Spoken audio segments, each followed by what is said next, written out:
Hai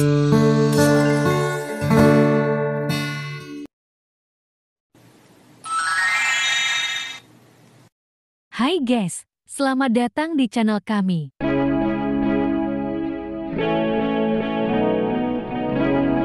Ini kabar baik dari pemerintah. Dikabarkan pemerintah pusat akan meniadakan tenaga honorer di instansi pemerintah, instansi lembaga, dan pemerintah daerah mulai tahun 2023. Djahjo Kumolo mengatakan bahwa banyak bintang honorer yang menuntut untuk diangkat menjadi pegawai tetap. Untuk menjadi pegawai tetap, Djahjo menyarankan agar pegawai honorer ikut dalam ujian tes CPNS dan CPPPK yang diselenggarakan pemerintah. Pemerintah telah memberikan kemudahan bagi pegawai honorer agar bisa lulus tes seleksi, yaitu dengan cara menurunkan nilai skor yang dibutuhkan atau passing grade.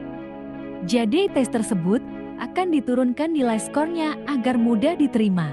Tapi mereka para honorer yang rata-rata sudah berumur tua, kalah bersaing dengan yang muda-muda.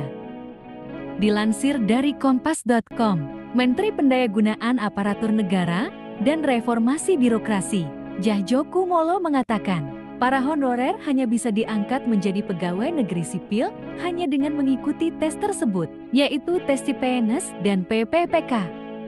Dan saat rapat dengar pendapat dengan Komisi 2 DPR yang ditayangkan secara virtual beberapa waktu yang lalu, ada seseorang yang sebentar lagi pensiun, sekitar 3 atau 4 tahun lagi. Dia sedih dan sampai menangis karena dirinya belum diangkat menjadi PNS. Itu kata Pak Bima, Kepala BKN. Dan disambung sama Pak Djahjo Kumolo, ada 1,2 juta pegawai honorer yang ada di seluruh instansi, pemerintah pusat dan daerah yang telah diselesaikan. Karena pemerintah tidak lagi merekrut pegawai honorer dan akan dihapuskan.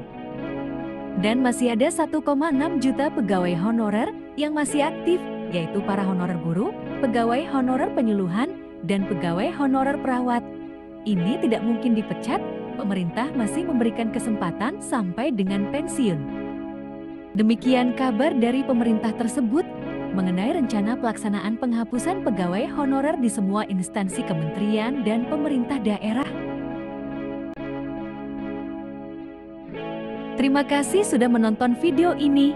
Jika Anda suka dengan video ini, silakan klik subscribe, like, komen, dan share. Terima kasih.